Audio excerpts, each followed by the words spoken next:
that were kind of inspirational, that you can get people together outside even when it's cold and have fun. So that decision was made at the very beginning, even in the bid process. We're going to take our chances. It's going to be an outdoor party. It's going to be compact right downtown. But now plan that knowing that it could rain, sleet, wind, be warm, snow. It's really different. We have something like, I can't remember the number, but between 30 and 40 agencies and organizations involved in dealing with the elements, from state, federal, state, local, private. So all of them are pretty good. It's not like this is Dallas that doesn't normally have to deal with ice or inclement weather. But we wanted to make sure they were really stitched together well. So we asked, sort of this volunteer thing, a very successful architect who founded his own firm decades ago. His firm was responsible for building the new airport terminal, a guy who's very used to the processes of schedule management, of project management. We said, we need an Eisenhower, for those of you who've studied a little history, somebody to command the Allied troops, all these agencies, and pull it all together. And this guy, Jim Schellinger, was all over it. The manual that they produced for how to deal with the weather is like this, and it's a legacy. For future events, it's there and it can be followed, even though we didn't have to use it. We had this ridiculous weather that, in one respect, made it all what it became. In another respect, almost killed us because it was so nice. We had more people show up in the outdoor festival, the Village Festival, than we could have ever imagined. And there were really, if not too many, very close to too many people on some occasions. So those were a couple of the unknowns and how they came out. In terms of engagement, you just go through a methodical process to look at, think of them as markets or demographics, population niches, and here are some. What could we put together and invite them to participate in that will activate them, that will get them involved, make them feel like they were part of the game? There were more programs. Again, it could be a huge manual. And in the end, tens of thousands of people that got involved in some ways is just crazy. I would have never believed that people would respond. The scarves are maybe the most notorious example. It was not I thought it was a crazy idea. But somebody came forward and said, I know, it's going to be cold. We're going to have 8,000 volunteers. Let's ask people to knit big mufflers, and we'll give them free blue and white, Colts blue and white yarn. They can knit whatever design they want. They'll send them in. We'll send them to the women's prison, where the prisoners will sew on the logoed patch, and we'll give one of these conspicuous mufflers to each of the 8,000 volunteers. I thought, are you kidding me? You're going to get 400 of them, and don't tell anybody if you're really going to try this. Of course, we went for it, and in the end, there were over 13,000 made from something like 46 states and 4 or 5 countries, and it was viral, and it was just unbelievable. But so you got an elderly woman in Lake County, Indiana, the northwest corner of the state, who did 250 of them. And she's like 87 years old, and you're thinking, and she is talking to everybody, she's got time. Everybody in her sphere of life knows about the Super Bowl and that she's part of it and she's proud of it. And it's just that thing that happens when you find ways to get people involved. One of the reasons to do this is it's conspicuous. If it's a debacle, and there have been some, think recent history in the Super Bowl, it's a really bad black eye. The woman who ran the host committee in a very recent, not Indianapolis, just prior to Super Bowl, told the woman who was our full-time president and CEO 3 weeks after her Super Bowl, which didn't go all that well, that she couldn't stand going to the grocery because she couldn't look people in the eye. Just an incredible, conspicuous personal experience. So you kind of hope it goes well. People are going to know how you did. So here's some of the stats about the coverage.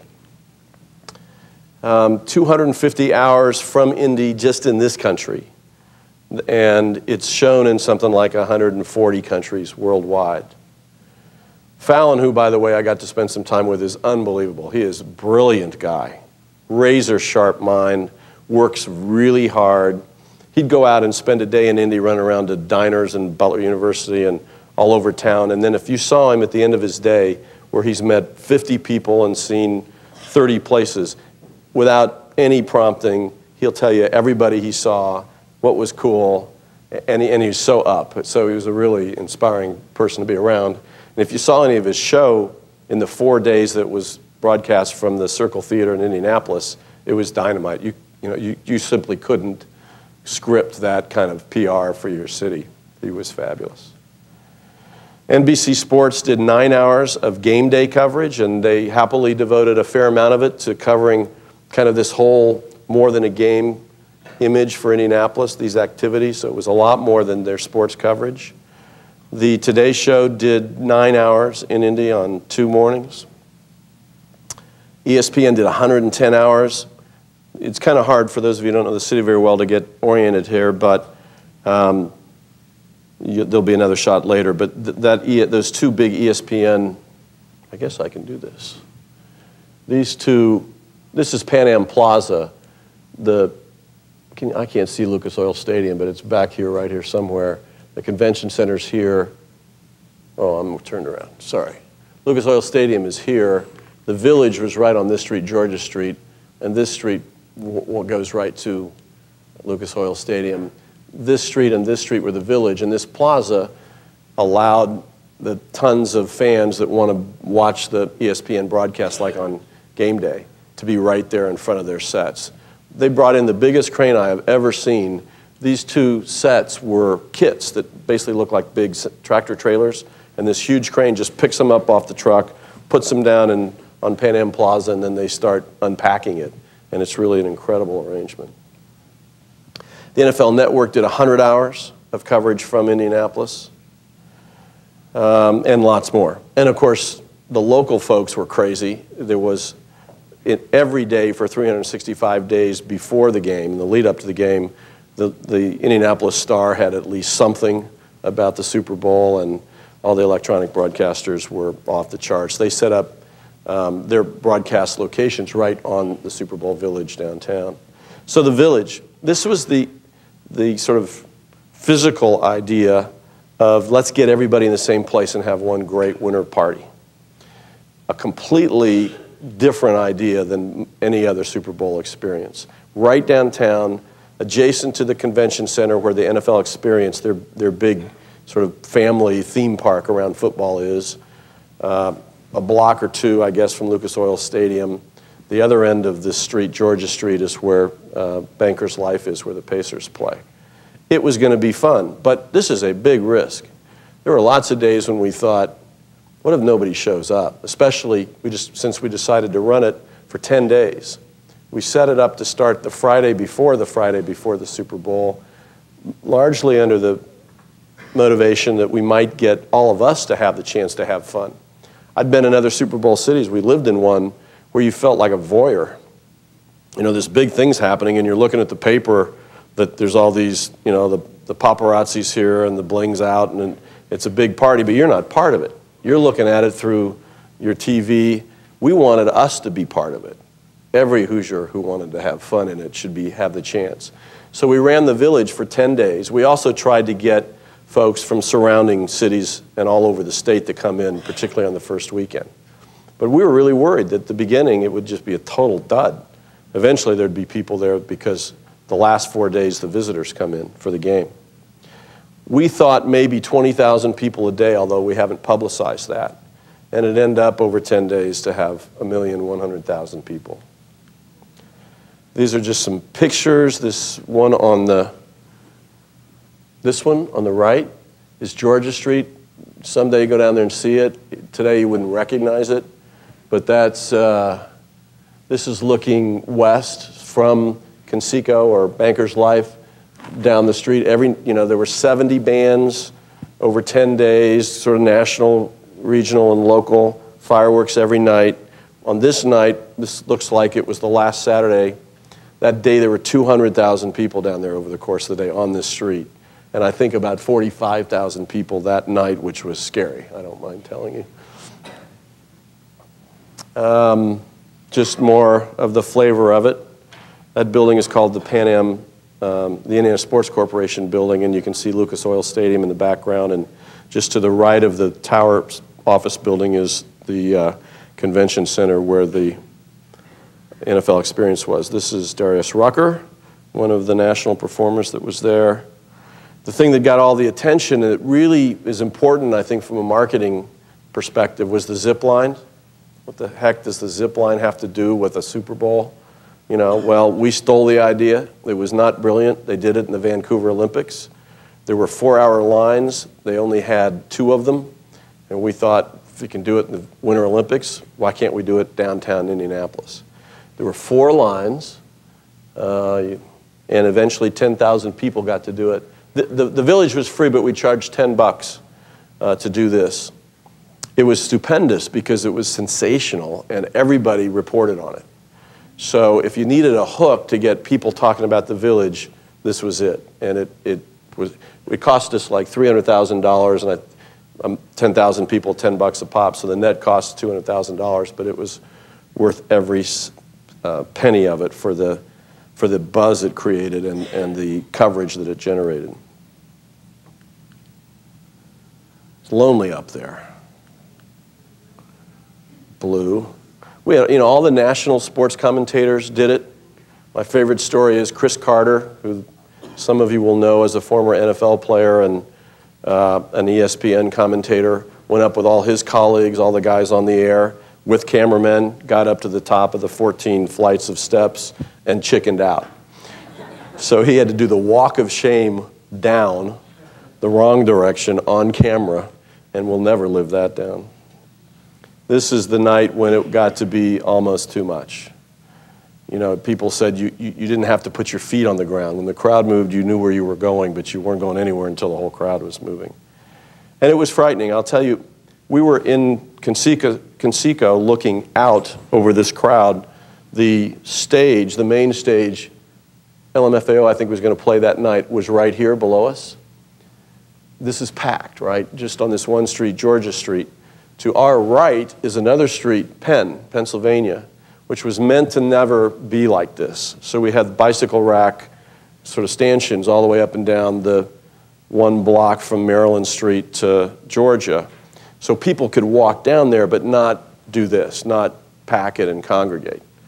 We're already worried about this. The league used LMFAO in the Madonna halftime show, and they scheduled a practice for the halftime show just before the band was supposed to play it on the street, and then it ran long. So it was packed anyway and uncomfortable, and now people are waiting 30 or 40 minutes for the show to start beyond when it was supposed to start, the only show that ran late. And we looked to our right down open Penn, and a tsunami of people that started to look like this start coming down, filling this street, and they were aggressive. They're throwing these bike racks out of the way like they aren't there. An unoccupied police car was parked on the street. They just swarmed over it and crushed it, and we're now thinking, oh, this is not good. And it is filling that street like this one, Georgia Street, looks, and they're almost down to the stage, and I'm really worried that something horrible is going to happen. And I don't know how many state trooper cars pull up behind them with their lights on, and 25 of the biggest, meanest-looking state troopers I've ever seen get out and walk kind of down the end of the street on the sidewalk beside them and get in front of them and just walk them off the street, and they left. And there was no other violence, and it was a close call, dodging a bullet. There's the stadium, which, as I said, is actually connected to the convention center, very much part of the ambiance of this whole downtown scene. I mentioned the NFL Experience, so the league owns this and they care a lot about it. We talked them into running it the same hours that the Village was going, or at least the same days, all 10 days. Normally they don't do that.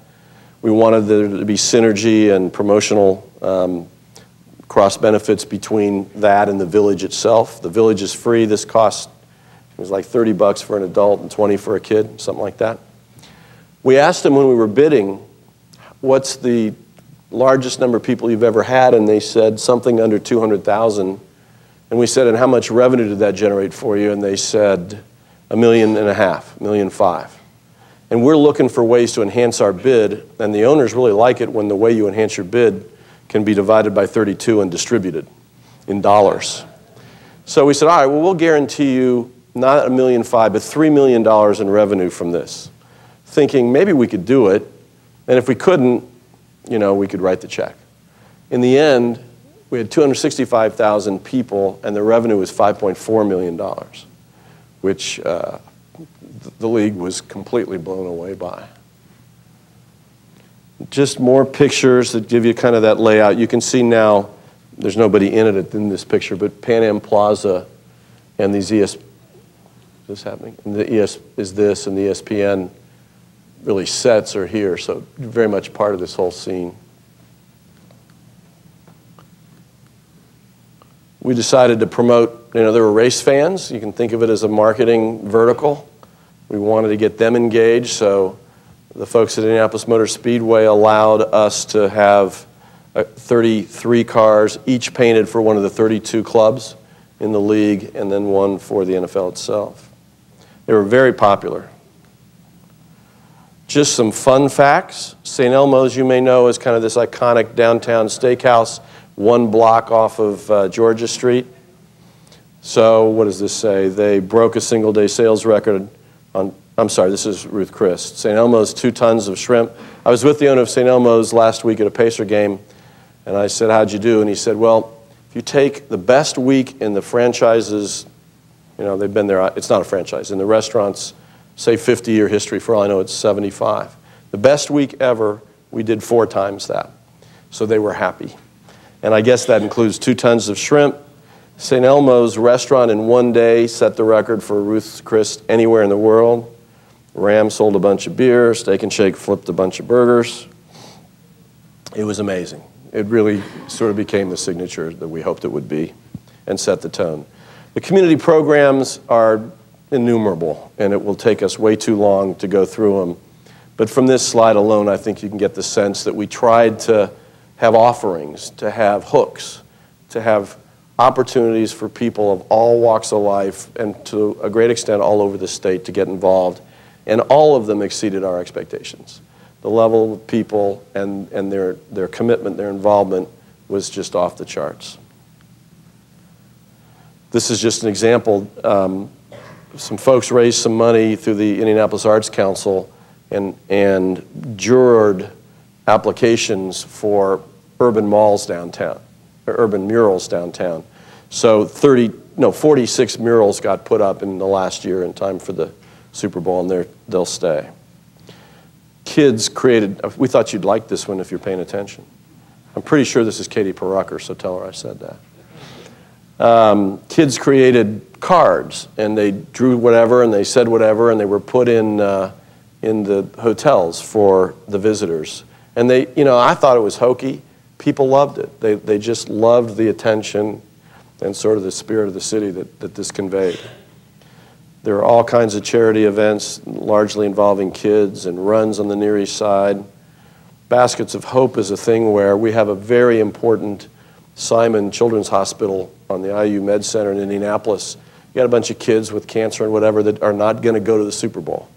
So what if we found the comparable hospital in all 31 other league cities and gave kids baskets of food, fruit, games, whatever, on Super Bowl Sunday, and that happened to a huge extent. We kicked this whole thing off in the bidding process in a way that was crazy, but designed to boldly state this idea that it's our game, that everybody can be involved. You got to deliver the bids. Our bid in response to the RFP is 2 notebooks that look like this. So normally they get sent by FedEx, and maybe you send a present with it, and it goes to each of the owners at their headquarters. We said, let's pick 32 8th graders who will be seniors in high school 4 years later when the game happens, and we'll just call the school districts and ask them to nominate whoever they think is cool. And so 32 kids get picked. They drew out of a hat what team they were going to have, and therefore where they were traveling. Half these kids had never been on an airplane before, and now they're going to, you know, Seattle and LA, not LA, sorry, Seattle and, you know, All Points NFL. It worked very well. None of them got stranded, or, you know, they all had great experiences. And they were the first people officially down the zip lines, these now at the time 12th graders, when the village opened and the zip line started. We did a lot of media and social media work with a campaign called 46 Faces. A committee picked 46 people whose lives intersected with the Super Bowl and gave lots of background on their story. They were really touching stories, and a big part of what inspired NBC to give a special time in their pregame coverage. There were environmental teams, and this I'll say very quickly. I mentioned that the biggest legacy project, the so-called Super Bowl Legacy Initiative, was a bit of a reach. We decided to try to help a near downtown distressed neighborhood which had done its own plan for its own redevelopment. What if we could get the broader community under the banner of the Super Bowl legacy to help? And in the end, $154 million got invested over 4 years. This is not the host committee's $28 million. This is federal funds, state funds, local funds, philanthropy, a very complicated mixture. Almost 400 homes got either built new or totally gutted and rehabbed or substantially improved. Big improvements in kind of the business corridor, East 10th Street, right from downtown, and a whole new community wellness and fitness center got built. There were similar kinds of projects for a breast cancer tissue bank in Indianapolis, and the actual investment to redo the infrastructure on Georgia Street where the village was is another form of legacy. This is a good example of why we believe in using volunteer management in these committees. The guy who was the founder of Exact Target, that some of you know is a prominent Indianapolis firm that just had its IPO, very successful. A guy named Scott Dorsey decided he was willing to be despite the fact he's about to float his company, he'll be the volunteer chairman for marketing, and he declared the goal, we're going to be the most connected Super Bowl ever. So, using all the social media available, put together an unbelievable program and blew away, as you'd expect in some respects, since it's every year and every year technology advances. But the connectedness of the Super Bowl here was incredible. We ended up deploying 8,000 volunteers.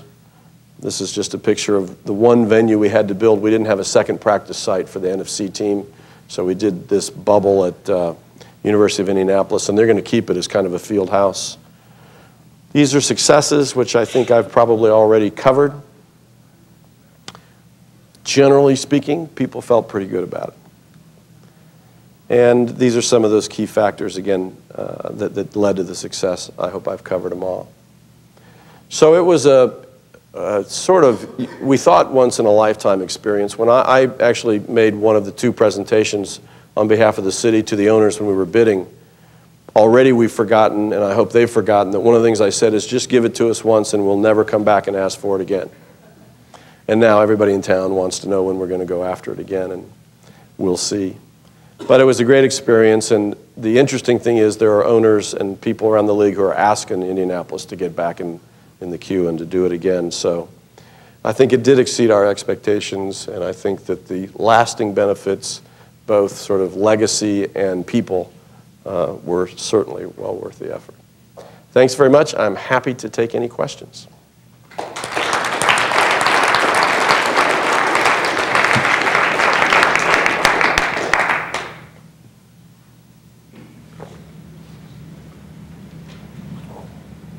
What do you like on your pizza then, Anna? Andrew.